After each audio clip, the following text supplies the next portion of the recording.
Assalamualaikum warahmatullahi wabarakatuh. Perkenalkan, saya Jamaluddin akan menjelaskan materi Al-Milkiyah.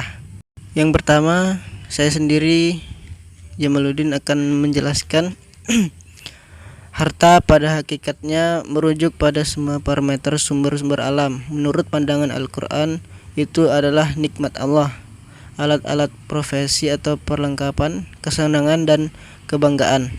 Harta bukanlah sesuatu yang buruk. Al-Quran menyatakan bahwa ia adalah sesuatu yang baik atau khair, dan juga sebagai alat yang membantu kehidupan manusia. Al-Quran banyak menekankan untuk mempergunakan kekayaan yang dimiliki dalam hal-hal yang baik. Pernyataan bahwa harta itu adalah sebagai kebaikan memungkinkan kita untuk menyatakan bahwa kehidupan tanpa kekayaan itu tidak baik. Dalam hadis, Rasulullah juga sangat menekankan pada umatnya untuk mencari harta yang halal dan menafkahkan hartanya pada jalan yang benar. Harta dan anak digambarkan Al-Quran sebagai sumber kekuatan dan kehormatan. Dalam beberapa ayat Al-Quran menyifati kepemilikan kekayaan pada manusia. Penyifatan seperti ini bukan berarti manusia adalah pemilik hakiki. Allah sebagai pemilik hakiki dari kekayaan ini memberikan manfaat kepada manusia untuk menjadi khalifahnya yang diberi karunia-Nya sebagai pemilik sementara harta itu dan diberi wewenang untuk mengatur harta benda itu dengan sebaik-baiknya. Dalam memperoleh harta, manusia harus tetap pada syariat. Rasulullah SAW sangat fokus dengan persoalan yang menyangkut dengan kepemilikan harta kekayaan. Beliau sangat memperhatikan dari mana seorang memperoleh harta. Beliaulah yang merumuskan formula yang sangat terkenal, min aina laka haza, atau dari mana kamu dapat semua ini. Kemudian Umar bin Khattab dengan tegas mempraktikkan formula ini dengan para gubernur dan para pejabat di jajaran pemerintahannya.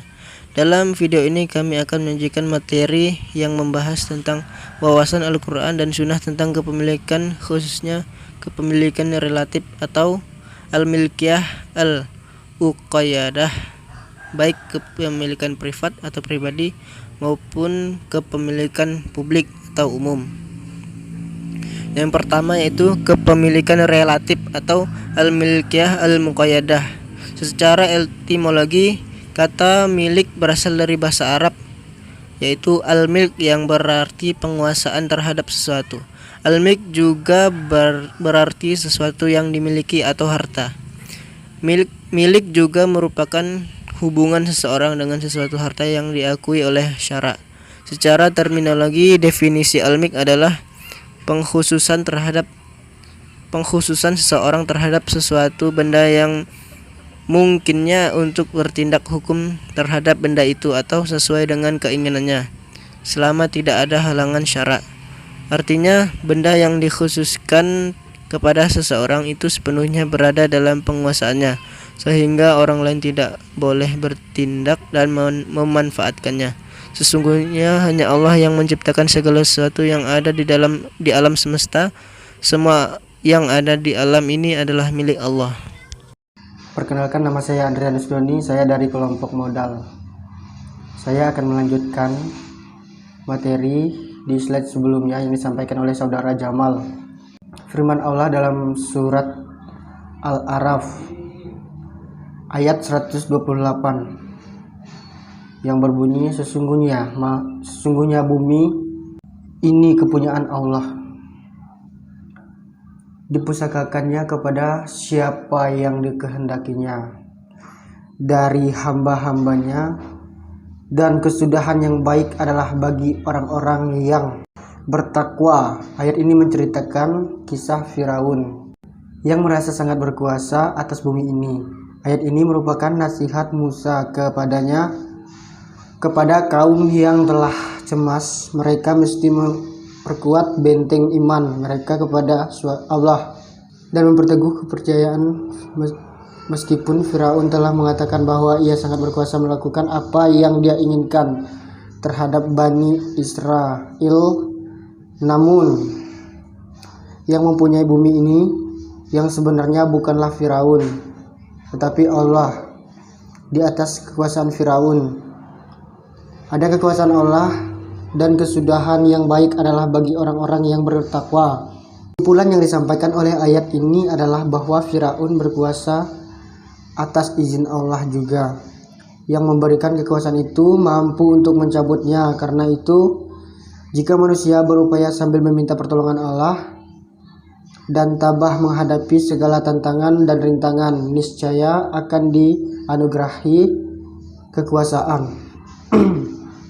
Selanjutnya, kepemilikan pribadi atau private property. Islam mengakui adanya kepemilikan individu, namun bukanlah sebuah kepemilikan yang mutlak.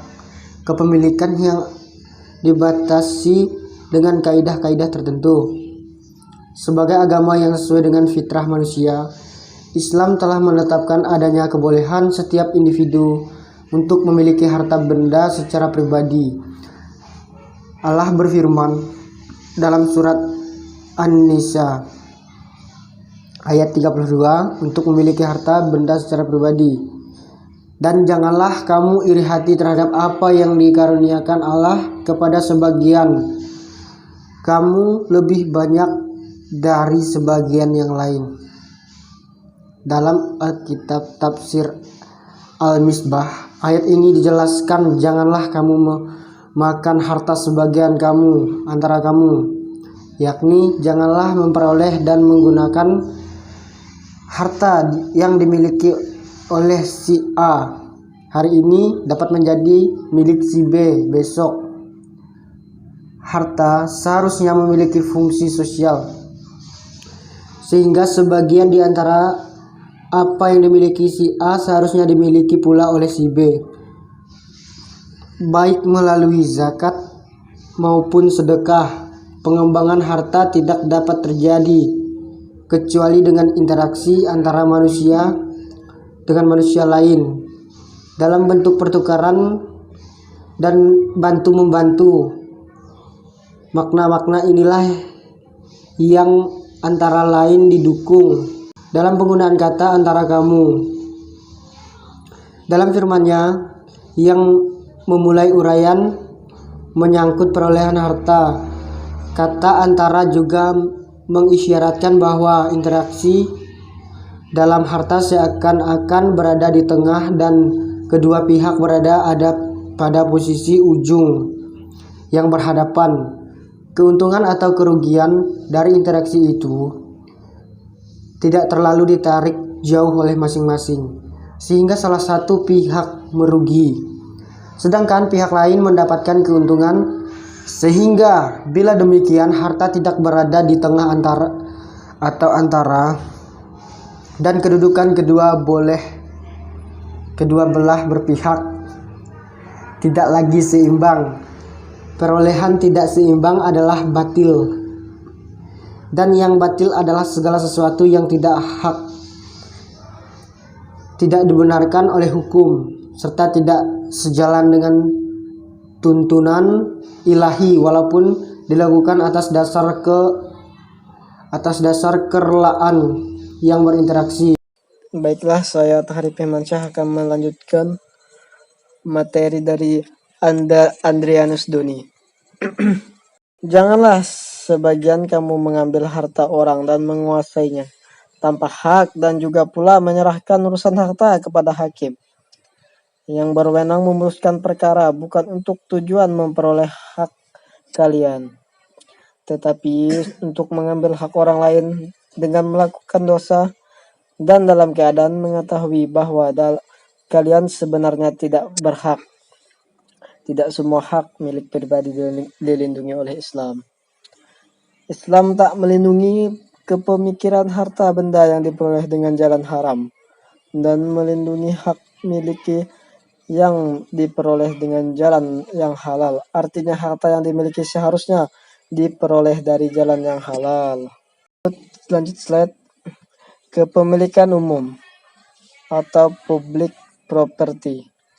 Islam tidak hanya mengakui kepemilikan secara perseorangan yang pada hakikatnya hanya mementingkan hak pribadi, tetapi juga mengakui pemilik secara umum sehingga bisa dimanfaatkan oleh orang banyak. Tujuannya adalah agar bahan pokok yang ada tidak dimanfaatkan sebagian orang dengan sewenang-wenang yang menyebabkan terlantarnya orang banyak. Dalam surat Ar-Rahman ayat 10 Allah berfirman, dan Allah telah meratakan bumi untuk makhluknya. Di samping keadaan langit yang diatur Allah, sedemikian rupa bumi ditelepakkannya, yakin dihamparkannya untuk kenyamanan semua makhluk hidup yang menghuninya. Bukan hanya sekedar menghamparkan, tetapi juga menyiapkan bahan pangan dan kenyamanan hidup makhluk. Karena di dalamnya, yakni bumi yang dihamparkannya itu ada buah-buahan dan pepohonan dan juga biji-bijian yang berkulit atau berdaun atau bunga-bunga yang harum. Nabi menetapkan bahwa pokok tersebut adalah air, ladang, rerumputan, dan api. Beliau bersabda, telah menceritakan kepada kami Abdullah bin Sa'id berkata, telah menceritakan kepada kami Abdullah bin Qirasyih bin Hausyab Syaibani dari Al-Awwam bin Hasyab dari Mahid dari Ibnu Abbasya berkata, Rasulullah sallallahu alaihi wasallam, kaum muslimin bersekat dalam 3 hal, yaitu air, rumput, dan api, dan harganya adalah haram. Abu Sa'id berkata, yang dimaksud adalah air yang mengalir. Haji Ibnu Majar. Yang dimaksud air dalam hadis ini adalah air sungai, mata air milik umum, dan air lainnya yang diperoleh tanpa jerih payah orang-orang tertentu. Dengan kata lain, mata air yang diperoleh dengan cara menggali tanah seperti sumur atau kolam tidak termasuk air milik umum. Yang dimaksud dengan kala menurut Imam Qurtubi ialah apa yang tumbuh di tanah tidak bertuan. Tidak ada seorang pun yang berhak atas hasil tanah tidak bertuan ini dengan melarang orang lain mengambil hasilnya. Menurut sebagian ulama, yang dimaksud dengan api adalah batu yang mencerminkan api. Tidak seorang pun berhak melarang orang lain mengambil api dari gesekan batu itu. Ulama pun berpendapat bahwa yang dimaksud api dalam hadis Nabi ialah seorang perempuan yang didapatkan tanpa ada usaha dari seseorang. Misalnya kayu bakar di hutan belukar atau di padang pasir. Kayu ini tidak ada pemiliknya oleh tumbuh lewat titipan angin tanpa adanya pemeliharaan secara khusus dari manusia.